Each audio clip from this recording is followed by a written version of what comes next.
Company का नाम है जीनस पावर इंफ्रास्ट्रक्चर्स लिमिटेड। और ये कॉल 7 नवंबर 2025 को हुई थी।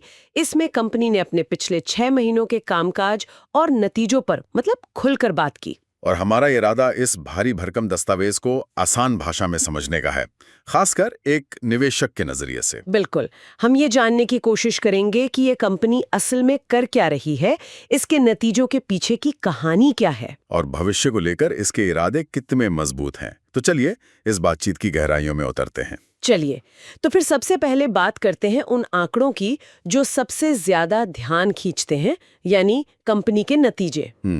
और सच कहूंगी, पहली नजर में ये आंकड़े चौंकाने वाले हैं। सितंबर 2025 में खत्म हुई तिमाही में कंपनी का रेवेन्यू 1149 करोड़ रुपए रहा। 1149 करोड़। जी। और पिछले साल इसी समय ये सिर्फ 487 करोड़ था। अरे वाह, ये तो 136% की सीधी छलांग है। बिल्कुल। और ये सिर्फ ऊपरी कमाई की बात नहीं है। अगर हम मुनाफे की बात करें, जिसे ईबीटा कहते हैं, हाँ, यानी ब्याज और टैक्स चुकाने से पहले की कमाई, वो 3 गुना से भी ज्यादा बढ़कर 244 करोड़ रुपए हो गई है। 3 गुना। 3 गुना। कंपनी जो भी सामान बेच रही है उस पर अब कहीं ज्यादा मुनाफा कमा रही है। ट्रांसक्रिप्ट में जिक्र है कि मार्जिन 21.3% तक पहुंच गया है। हाँ, और ये जो 456 बेसिस पॉइंट्स का सुधार है, हाँ, इसका आम भाषा में क्या मतलब हुआ? इसे ऐसे समझिए कि आपने एक टैक्सी खरीद ली। अब आप दिन में 1 सवारी लें या 10, आपकी ईएमआई और मेंटेनेंस का खर्च लगभग उतना ही रहेगा। अच्छा। तो शुरुआती लागत के बाद हर अगली सवारी से होने वाली कमाई सीधे आपका मुनाफा बढ़ाती है। इसी को ऑपरेटिंग लेवरेज कहते हैं। अच्छा, तो जीनस पावर के साथ भी यही हो रहा है। बिल्कुल, उन्होंने बड़ी-बड़ी फैक्ट्रियां और सिस्टम बना लिए हैं, और अब जैसे-जैसे मीटर बिकने और लगने का काम तेजी पकड़ रहा है, उनकी लागत उतनी तेजी से नहीं बढ़ रही जितना कि मुनाफा। इसीलिए मार्जिन में इतना बड़ा उछाल दिख रहा है। सही पकड़ा। बहुत बढ़िया उदाहरण। और ये सिर्फ एक तिमाही का कमाल नहीं है, है ना? मैंने देखा कि पूरे 6 महीने के आंकड़े भी कुछ ऐसी ही कहानी कह रहे हैं। जी बिल्कुल। 6 महीने का रेवेन्यू 132% बढ़कर 2091 करोड़, और टैक्स के बाद का मुनाफा तो 185% बढ़कर 277 करोड़ हो गया। और यही बात इसे और भी महत्वपूर्ण बनाती है। ये दिखाता है कि ये कोई एक बार का तुक्का नहीं है, बल्कि एक मजबूत ट्रेंड की शुरुआत है। कंपनी बहुत तेजी से अपना आकार बढ़ा रही है, लेकिन साथ ही अपने मुनाफे और वित्तीय अनुशासन को भी बेहतर कर रही है। बिल्कुल सही। तो अब यहाँ से सबसे बड़ा और स्वाभाविक सवाल उठता है, ये असाधारण ग्रोथ, ये 136% का उछाल आखिर आ कहाँ से रहा है? क्या कंपनी ने कोई जादू की छड़ी घुमा दी है? हाँ, जादू की छड़ी तो नहीं, लेकिन सरकार की एक बहुत बड़ी योजना जरूर है जिसका नाम है आरडीएसएस। आरडीएसएस यानी रिवैम्प्ड डिस्ट्रीब्यूशन सेक्टर स्कीम। जी, इस योजना का एक ही बड़ा लक्ष्य है पूरे भारत में बिजली के पुराने पारंपरिक मीटरों को हटाकर लगभग 25 करोड़ नए स्मार्ट मीटर लगाना। 25 करोड़? हाँ, ये भारत के एनर्जी इंफ्रास्ट्रक्चर को बदलने की अब तक की सबसे बड़ी कोशिशों में से एक है। ये तो बहुत बड़ी संख्या है। देश के लगभग हर घर, हर दुकान की बात हो रही है। तो इस विशाल बाजार में अभी तक हुआ क्या है? इस कॉल में कंपनी ने बताया कि अब तक करीब 15 करोड़ स्मार्ट मीटर के ऑर्डर दिए जा चुके हैं। 15 करोड़? लेकिन असली कहानी तो अभी बाकी है। अभी भी 10 करोड़ मीटर के ऑर्डर आने वाले हैं। अच्छा। गुजरात, केरल, मध्य प्रदेश, पंजाब, तमिलनाडु जैसे कई बड़े राज्य अभी भी इस दौड़ में शामिल होने की तैयारी कर रहे हैं। और इस 10 करोड़ के आने वाले बाजार में जीनस पावर अपनी जगह कहाँ देखती है? कंपनी ने इस कॉल पे बहुत आत्मविश्वास दिखाया है। उन्होंने बताया कि इन 10 करोड़ मीटर में से करीब 4 करोड़ मीटर के टेंडर अभी प्रक्रिया में हैं। 4 करोड़ के? हाँ, जैसे तमिलनाडु के 3 करोड़ से ज्यादा मीटर, दिल्ली के 50 लाख और पंजाब के 26 लाख। और कंपनी का क्या कहना है इस पर? कंपनी का कहना है कि वो इन नए टेंडरों में भी अपनी रन रेट बनाए रखने की उम्मीद करती है। रन रेट से उनका क्या मतलब है? क्या उन्होंने अपने मार्केट शेयर के बारे में कुछ बताया? हाँ, दस्तावेज में आगे जाकर इसका खुलासा होता है। कंपनी का मौजूदा मार्केट शेयर लगभग 25% है। 25%? जी, तो अगर वो इस रन रेट को बनाए रखते हैं तो आने वाले 10 करोड़ मीटर के बाजार में से वो एक बहुत बड़ा हिस्सा हासिल कर सकते हैं। यहाँ एक और बात मुझे बहुत दिलचस्प लगी। ट्रांसक्रिप्ट में जिक्र है कि कर्नाटक और तेलंगाना जैसे कुछ बड़े और औद्योगिक राज्यों ने तो हाँ, अभी आरडीएसएस के तहत काम शुरू ही नहीं किया है। और यही इस कहानी को और भी बड़ा बना देता है।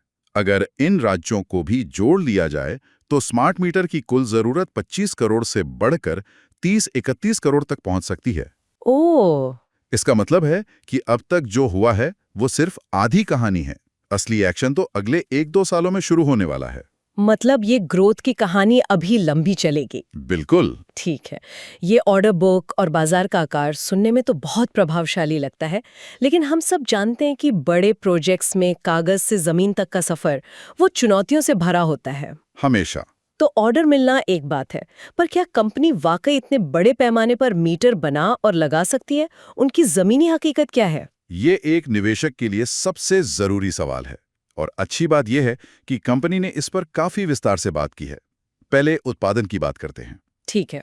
उन्होंने बताया कि इस साल के पहले 6 महीनों में यानी H1 FY26 में उन्होंने लगभग 90 लाख मीटर बनाए हैं। 90 लाख मीटर सिर्फ 6 महीने में? जी। अगर इसका हिसाब लगाएं तो ये तो हर दिन लगभग 50,000 मीटर बनाने जैसा हुआ। है ना विश्वसनीय? ये उत्पादन की एक जबरदस्त क्षमता है। वाकई। और इंस्टॉलेशन, मतलब सिर्फ बनाना ही तो काफी नहीं है। बिल्कुल। और वो सिर्फ बना ही नहीं रहे बल्कि उतनी ही तेजी से लगा भी रहे हैं। पिछली तिमाही मतलब Q2 में उन्होंने 19 लाख मीटर लगाए। 19 लाख? और इस पूरे साल के लिए उनका लक्ष्य 80 लाख से ज्यादा मीटर लगाने का है और मैनेजमेंट को पूरा भरोसा है कि वो ये लक्ष्य हासिल कर लेंगे। मैंने इस ट्रांसक्रिप्ट में एक शब्द बार बार देखा, ऑपरेशनल गो लाइव या OGL। OGL। सुनने में तो ये किसी टेक्निकल शब्द जैसा लगता है, लेकिन क्या इसका निवेशक के लिए कोई सीधा मतलब है? मतलब मीटर लगने और OGL होने में पैसे के लिहाज से क्या फर्क पड़ जाता है? ये इस बिजनेस मॉडल का सबसे अहम पहलू है मैं कहूंगा। OGL का मतलब है कि मीटर सिर्फ लगा नहीं है बल्कि वो सफलतापूर्वक काम कर रहा है। अच्छा। वो बिजली कंपनी के सिस्टम से जुड़ गया है और बिजली कंपनी ने उसे स्वीकार कर लिया है। ठीक है, तो अब तक कितने मीटर OGL हुए हैं? अब तक कंपनी ने जो 80 लाख मीटर लगाए हैं उनमें से 40 लाख OGL हो चुके हैं, मतलब आधे। और इसका वित्तीय असर क्या होता है? इसका सीधा असर कंपनी की कमाई पर पड़ता है। एक बार मीटर OGL हो जाए तो उसके 45 दिन बाद से जीनस पावर को हर महीने हर मीटर के लिए एक निश्चित रकम मिलनी शुरू हो जाती है। हर महीने? हर महीने। ये एकमुश्त बिक्री जैसा नहीं है, ये एक सब्सक्रिप्शन या किराए जैसा मॉडल है। अच्छा, तो यह एक स्थिर और लगातार कैश फ्लो की नींव रखता है। बिल्कुल, जो सालों तक चलता रहेगा। तो ये 40 लाख मीटर अब कंपनी के लिए हर महीने कमाई करने वाली मशीन बन गए हैं। लेकिन इस नींव को रखने में तो बहुत पैसा लगता होगा। इतनी बड़ी फैक्ट्री चलाना, लाखों मीटर्स का स्टॉक रखना, इतने बड़े पैमाने पर काम करने के लिए फंडिंग कहाँ से आ रही है? कहीं कंपनी बहुत ज्यादा कर्ज में तो नहीं डूब रही? ये डर स्वाभाविक है। इतनी तेज ग्रोथ के लिए पूंजी की जरूरत तो पड़ती ही है। हाँ।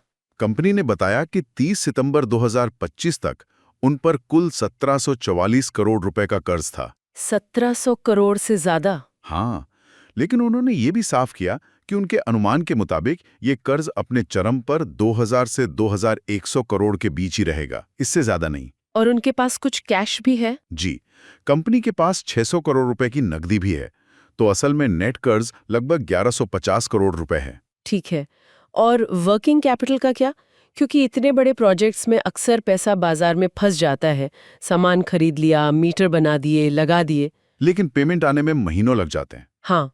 कंपनी ने इस चुनौती को स्वीकार किया है। वो मानते हैं कि शुरुआती 3 सालों में प्रोजेक्ट्स को इंस्टॉल करने के लिए बहुत सारी इन्वेंट्री रखनी पड़ती है, जिससे पैसा फंसता है। हाँ, लेकिन यहाँ एक बहुत ही सकारात्मक संकेत है। देनदारों से पैसा मिलने का समय, जिसे डेटर्स डेज कहते हैं, वो 187 दिनों से घटकर 126 दिन हो गया है। 126? इसका मतलब है कि कंपनी को अपना पैसा अब 2 महीने जल्दी वापस मिल रहा है। बिल्कुल।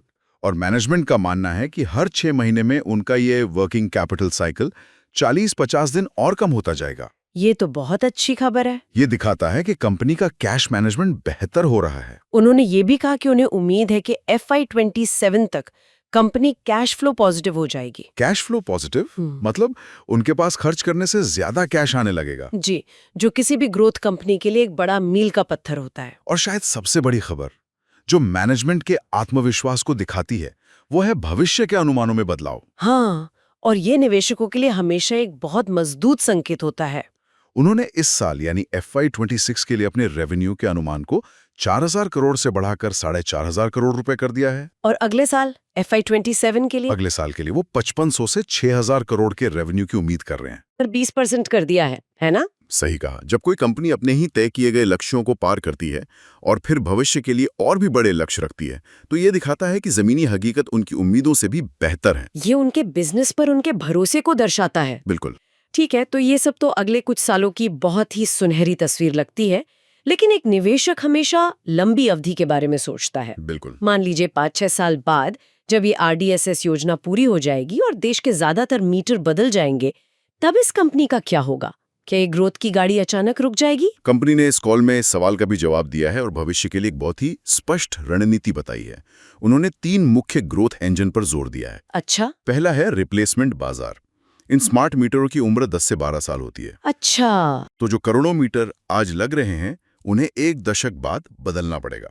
इससे एक स्थायी मांग हमेशा बनी रहेगी। ये तो समझ आता है।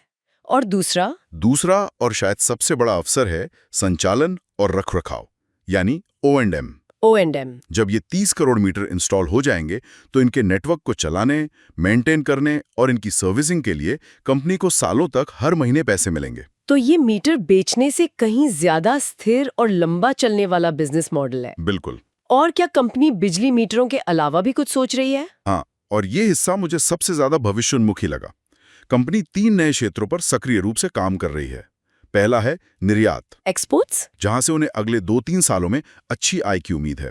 दूसरा है गैस मीटर। जी, भारत में गैस पाइपलाइन का नेटवर्क तेजी से फैल रहा है और अगले 5-6 वर्षों में 12-14 करोड़ गैस मीटरों की जरूरत होगी। ये भी एक बड़ा बाजार है। और तीसरा है पानी के मीटर।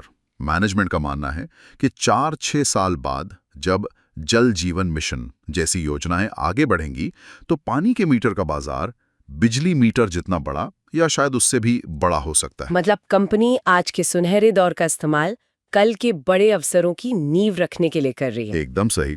तो कुल मिलाकर ये दस्तावेज जीनस पावर की एक बहुत ही मजबूत तस्वीर पेश करता है। आज के लिए जबरदस्त ग्रोथ, आने वाले कल के लिए एक बहुत बड़ा बाजार जिस पे कब्जा करना बाकी है, और जमीन पर काम करने की ठोस क्षमता, और दूर भविष्य के लिए एक स्पष्ट विजन। बिल्कुल। और सबसे बढ़कर मैनेजमेंट का आत्मविश्वास, जो उनके बढ़ाए हुए अनुमानों में साफ झलकता है। हाँ, एक निवेशक के लिए ये देखना कि मैनेजमेंट जो कह रहा है उसे करके दिखा रहा है और भविष्य को लेकर और भी ज्यादा आश्वस्त है, एक बहुत बड़ा सकारात्मक संकेत होता है। इस पूरी चर्चा से जो मुख्य बातें निकलकर आईं वो साफ है। स्मार्ट मीटर की सरकारी योजना एक सुनामी की तरह है और जीनस पावर उस पर सवार है। सही कहा। उनके वित्तीय नतीजे शानदार हैं, उत्पादन क्षमता मजबूत है और भविष्य के लिए भी उन्होंने कई नए रास्ते तैयार कर लिए हैं। बिल्कुल। अब अंत में एक विचार जो इस ट्रांसक्रिप्ट से परे जाता है। बताइए। इस पूरी चर्चा में हमने मीटर, इंस्टॉलेशन और रेवेन्यू पर ध्यान केंद्रित किया, लेकिन जरा सोचिए, इन 30 करोड़ स्मार्ट मीटरों से जो डेटा इकट्ठा होगा, हाँ, उसकी असली कीमत क्या होगी? हर घर, हर फैक्ट्री की बिजली की खपत का रियल टाइम डेटा। ये तो पूरे पावर ग्रिड को और अधिक कुशल बनाने, बिजली की चोरी रोकने और खपत के पैटर्न को समझने में क्रांति ला सकता है। बिल्कुल। ये एक बहुत ही दिलचस्प मुद्दा है। भविष्य में क्या जीनस पावर सिर्फ एक मीटर बनाने वाली हार्डवेयर कंपनी रहेगी, या फिर वो इस डेटा का इस्तेमाल करके एक टेक्नोलॉजी और एनालिटिक्स कंपनी भी बन सकती है? इस डेटा का मुद्रीकरण करना कंपनी के लिए अगला और शायद सबसे बड़ा अवसर हो सकता है, जिस पर नजर रखना वाकई दिलचस्प होगा।